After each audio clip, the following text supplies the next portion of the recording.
Yo, welcome to another video. It's going to be Faker's TF versus EDG Scouts Rise. Let's get into it. It's going to be on a Faker's POV here.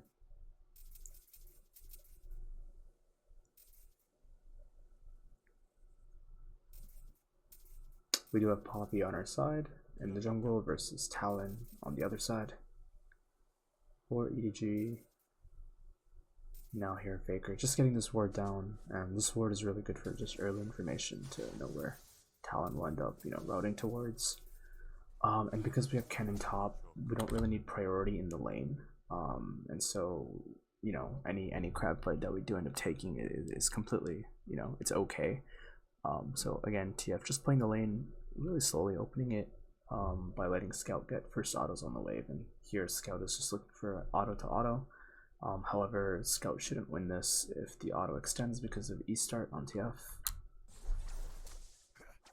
Oh. So it's Rise's Flux versus TF's E.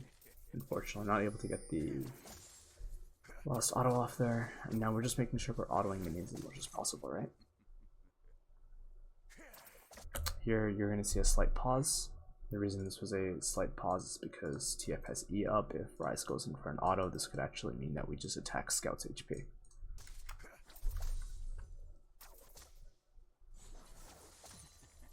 W auto comes out, unable to respond. I'm just going to continue to play the lane out.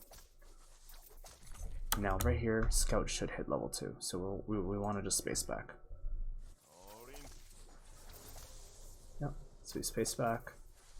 And the spacing is very important. The spacing is very crucial because once this minion dies, Rise can move in. We want to just play the lane back here.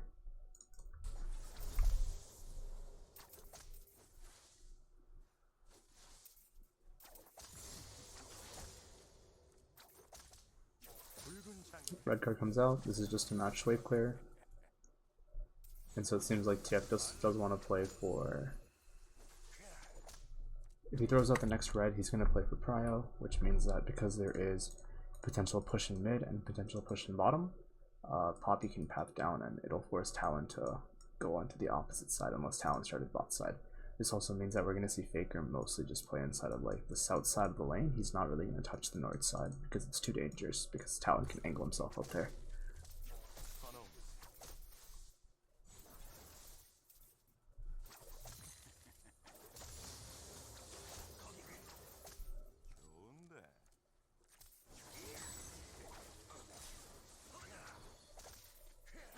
Just trading here.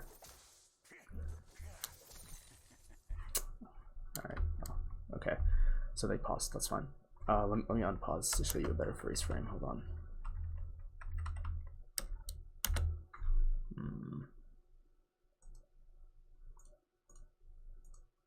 Here we go.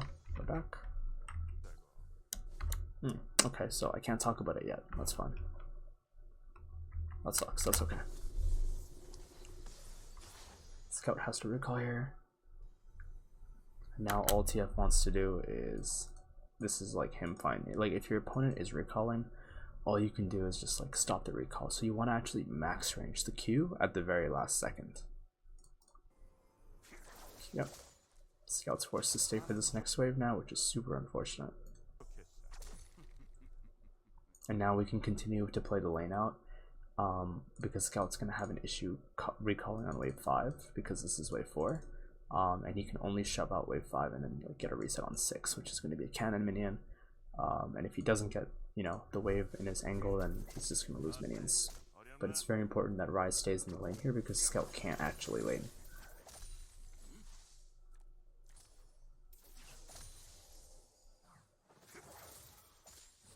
Oh, this must be wave 5. The pause must have. Okay. This is fine. This must have been wave 5. Yeah, so that was wave 5. Okay, so the pause I thought that was wave 4. Now, because this is wave 5, yes, TF can actually recall, but essentially Rise also wants to get a recall.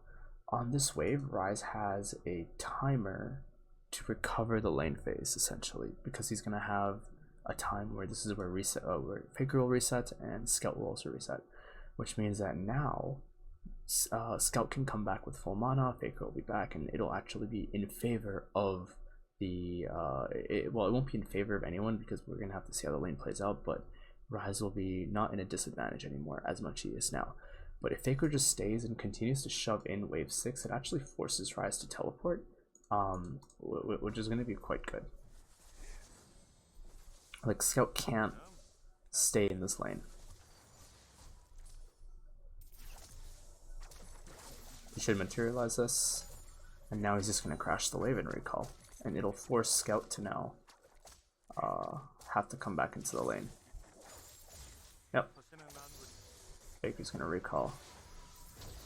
Now what Scout should ideally now, okay, this is kind of weird, right? Where now like Faker recalls in front of him. If Scout runs up to Faker to try to stop him, he can just auto attack him down, and then if an HP trade goes off, and let's say Scout loses like 20% of his HP and Faker loses like 30% of his HP, it would actually favor Faker, because then Faker is coming off of a teleport, which means that even if this lane ends up freezing on this next wave, it doesn't really matter, because then TF can just show up and break it, and Scout is going to have a pretty bad like HP value because he was going to take the trade initially. You also have to factor in the fact that there are 6 casters that will end up hitting him, so that's why Faker just recalls in front of Rise, because he knows that Rise can't just stop him. So now that Rise just used teleport, Faker is able to get it out, and it's really hard for Rise to now match Faker or Scout at 6, right? Goes Lucidity Boots, walks back to the lane, and again, we're able to bait out the teleport. This entire concept of baiting out teleport was done because we were able to play against Rise's mana pool and attack his recall on the 6th wave, right? This is a classic representation of attacking a recall. Also, I apologize if I'm like whispering. It's literally like 4 in the morning here. I'm tired, so yeah, just please bear with it. I'll be uploading a lot of VODs. I'm actually spending a lot of the time just VODing these days, so my voice should be back to normal, I guess you could say, in the next video. Yep, so we're just gonna queue here. Blue card, yep. Now we're just playing the lane really standard, right? We're just chilling out. Scout's gonna move in because Faker used a cooldown. We're not gonna let him just do that to us. We're gonna move back.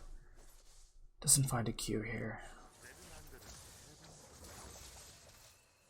Unfortunately, not able to land that.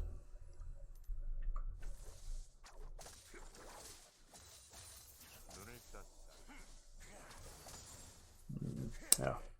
Alright. And now Faker is looking to wave clear. Getting the wave. Hitting the wave as much as possible when he's allowed to. Queuing here wouldn't really make sense. What you want to do here actually is you want to kill off these minions and then queue the next wave, which is going to be more beneficial for you. So like right now as TF, if your goal is to shove the wave, you can just queue the whole thing. If you're not looking to actually find a teleport anywhere, then what you ideally want to do is you want to let this minion die off as late as possible so that this wave ends up arriving and locks like over here instead of over here. Then what you do is you stand here and you continue last hitting. What this subtle movement will allow you to do is it allows you to play the lane a little bit more towards your tower versus like up, right?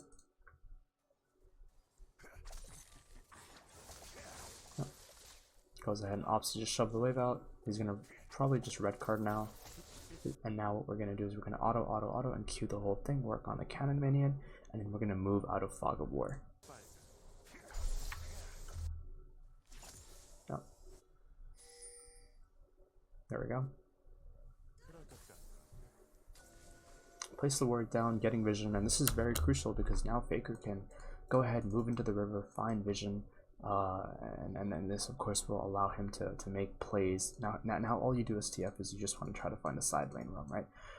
Which means that if either wave ends up building, in this case if we are playing strong side bottom, we can build down waves in bottom lane, and then we can 4-man with but TF ultimate, and Rise can't respond because we attacked his recall earlier by baiting out the teleport. Okay, anyways, this is it for this video. I'm gonna keep doing more VODs of the early game. I'll talk a little about team fights in Worlds and just little like portions of the tournament. I'll definitely go over. But yeah, anyways, thanks for watching this video. I'll see you guys for the next one.